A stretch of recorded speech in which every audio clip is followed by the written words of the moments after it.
স্বপ্নের ব্যাখ্যা কোন সময়ে সত্য হয়, স্বপ্নের সাপ বা বিপদ দেখলে কি হয়। দেখুন, স্বপ্ন বিভিন্ন সময় সত্য হওয়ার সম্ভাবনা থাকে, কিন্তু এগুলো কোনো নিশ্চিত বিষয় নয়, এগুলো সম্ভাবনার ব্যাপার।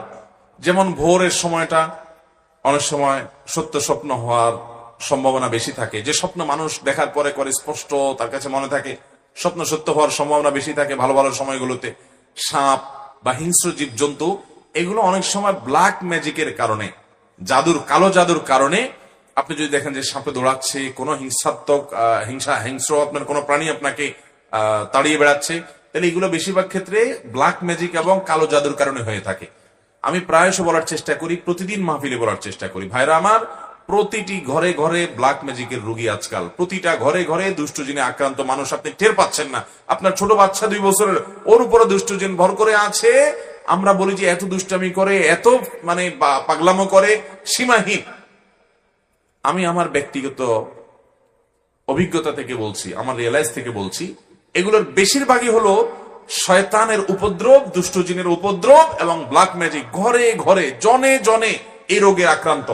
এই রোগ থেকে বাঁচার জন্য কোরআন আঁকড়ে ধরার বিকল্প, ঘরে ঘরে কোরআন তেলাওয়াত চালু করে দেন, কোরআন তেলাওয়াত চালু করেন, নগদে আল্লাহর কুদরত দেখেন, এবং এর কোনো বিকল্প নাই। এই জন্য স্বপ্নে এই সমস্ত বিষয় দেখা অনেক সময় ইন্ডিকেট থাকে, সব সময় না, অনেক সময় ইন্ডিকেট এবং আক্রমণ আপনার আলামত থাকে, যে এর মাধ্যমে আপনি অনুমান করতে পারেন যে আপনার উপর ব্ল্যাক ম্যাজিক এবং কালো জাদু ভর করেছে। আজকাল দেখবেন আত্মীয় স্বজনরা অনেকে আপোষের তাবিজ করার জন্য অনেক কবিরাজের কাছে যায়, আছে না নাই? ওই কবিরাজ গুলো জেনে না জেনে কুফরি কালাম করে, শয়তানের আশ্রয় নেয়, শয়তানের সহযোগিতা কামনা করে। আপনার আপোষ করতে গিয়া, আপনার বিরুদ্ধে তাবিজ করতে গিয়া আপনাকে ব্ল্যাক ম্যাজিক করতেছে, আপনাকে কালো জাদু করতেছে, আপনি টেরও পাচ্ছেন না। কিছু খাওয়ায় দিচ্ছে, কিছু শোকায় দিচ্ছে, তাবিজ আপনার বালিশের নিচে রেখে দিচ্ছে, চিপা চাপা রেখে দিচ্ছে, বিভিন্ন রকমের আপনার সুই এটা সেটা রেখে দিচ্ছে, কবরে পুঁতে রাখা হচ্ছে, মানুষকে ধ্বংস করে শেষ করে দেওয়া হয়। আমাদের দেশে এগুলো প্রচন্ড রকমের বাড়া বেড়েছে। অতি সম্প্রতি দেখবেন ফেসবুক ইত্যাদিতে বিভিন্ন কমেন্টে দেখবেন তান্ত্রিক অমুক কামরূপ কামাখ্যা থেকে প্রশিক্ষণ প্রাপ্ত, দেখছেন নি? হেনিতে আসেনি? হেনি কেন সারা দেশে আছে, শুধু ফেনি কেন, সব জায়গাতেই, ঢাকা শহরেও আছে, সব জায়গাতে আছে। এগুলো থেকে বাঁচার জন্য সকাল সন্ধ্যার দোয়া কখনো ছাড়বেন। সব দোয়া পড়তে না পারেন, অন্তত রক্ষা কবচ দোয়াগুলো পড়বেন। 3 কুল, হাসবি আল্লাহু লা ইলাহা ইল্লাহু, বিসমিল্লাহিল্লাযী লা ইয়াদুররু মা ইসমিহি, এগুলো কোন অবস্থাতে ছাড়বেন। খবরদার, ঘরে ঘরে শুরু হয়ে গেছে। আল্লাহ তাআলা আমাদেরকে বেঁচে থাকার তৌফিক দান করুন।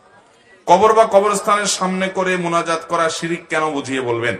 কবর বা কবরস্থানের সামনে মুনাজাত করলেই শিরিক হয়ে যাবে, ব্যাপারটা এরকম না। বরং যদি কেউ কোনো কবরওয়ালা, কোনো মাজারওয়ালার কাছে সন্তান চায়, ব্যবসা চায়, উন্নতি চায়, মনে করে তার হাতে আছে, সে আল্লাহর কাছে নিয়ে দিবে ভায়া মিডিয়া, এই জন্য ওই কবরওয়ালার কাছে, মাজারওয়ালার কাছেই দোয়া করে সন্তান চায়, তাহলে সেটা শিরিক হবে।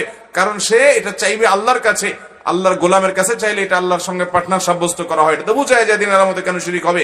আর শিরিক সবচেয়ে বড় অপরাধ, আল্লাহ তাআলা মাফ করবেন না তওবা ছাড়া মারা গেলে। অতএব শিরিক থেকে বেঁচে থাকতে হবে। কিন্তু কেউ কবরের দিকে ফিরে আল্লাহর কাছে দোয়া করছে, কবরওয়ালার কাছে না, তার বিশ্বাস না যে কবরওয়ালা কিছু দিতে পারে, তাহলে এটা শিরিক হবে না। কিন্তু এটা, এই দোয়ার পদ্ধতিটা গলত এবং ত্রুটিপূর্ণ, এটা দোয়ার পদ্ধতি নয়। বরং দোয়া কবরের দিকে ফিরে করার কিছু নাই, কারণ কবরের দিকে দোয়া করলে সে দোয়া কবুল হবে এমন কোন গ্যারান্টি হাদিসে বলা, যেদিকেই ফিরে দোয়া করবেন সে দোয়া আল্লাহর কাছে নিবেদন হতে পারে। কিন্তু কবরের দিকে বিশেষভাবে ফেরার কোনো বৈশিষ্ট্য যেহেতু নাই, আপনি কেন ওদিক ফিরে দোয়া করবেন, সেটা ভুল। আপনি প্রয়োজনে কেবলার দিকে ফিরে করতে পারেন, অথবা যে কোনো দিকে ফিরে করতে পারেন। নির্দিষ্ট কোনো দিককে নির্ধারণ করলে তার কারণ আপনাকে দেখাতে হবে, হাদিস কোরআনে এটা বলা হয় নাই। অতএব কবরের দিকে ফিরে, যদিও সে কবরে শায়িত লোকটা কোনো আল্লাহর নেককার বান্দাও হন, তারপরে তার দিকে ফিরেই দোয়া করলে দোয়ার ফজিলত আছে, এরকম কোন কথা কোরআন হাদিসে কোথাও সাহাবীরা নবী সাল্লাল্লাহু আলাইহি সাল্লামের কবরে এসে দোয়া করেছেন কবরের দিকে ফিরে, বা খুলাফায়ে রাশিদের কবরের কাছে গিয়ে অন্য সাহাবীরা কবর করে দোয়া করেছেন, এরকম কোন হাদিস পাওয়া।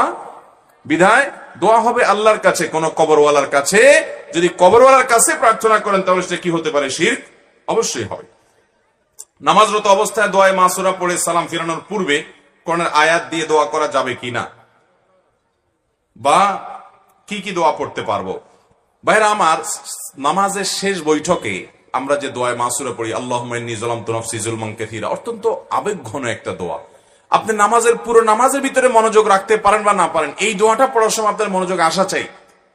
এটার অর্থের দিকে খেয়াল করবেন। আল্লাহুম্মা ইন্নী যালামতু নাফসি যুলমান কাসীরা, আল্লাহ আমি নিজের প্রতি অনেক অবিচার করছি, অনেক জুলুম করেছি, অনেক গুনাহ পাপাচার করেছি, এমনকি এই যে নামাজ, পুরো নামাজ শেষ করলাম, মনোযোগ কতদিক চলে গেছে, মনোযোগ নষ্ট হয়ে গেছে, আমি নিজের প্রতি নিজে জুলুম করেছি। আল্লাহুম্মা ইন্নী যালামতু নাফসি যুলমান কাসীরা। এরপরে কি?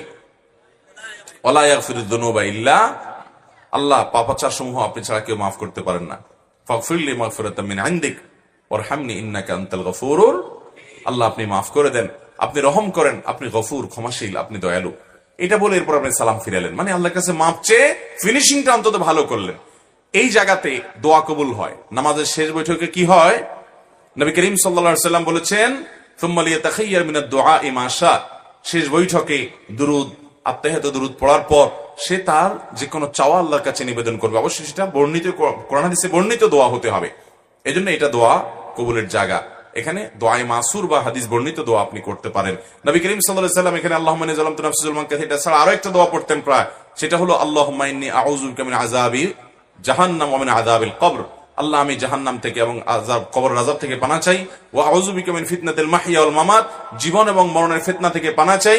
ওয়া আউযু বিকা মিন শাররি ফিতনাতিল মাসিহিদ দাজ্জাল, দাজ্জালের ফিতনা থেকে পানা চাই। চারটা বিষয় থেকে পানা চাইতেন: জাহান্নাম, কবরের আযাব, জীবন মরণের ফিতনা এবং দাজ্জালের ফিতনা। আল্লাহ তাআলা আমাদেরকে এই দোয়াটা বিশেষ করে পড়ার তৌফিক দান করুন। মুখস্থ করে নেবেন এবং পড়বেন শেষ বৈঠক।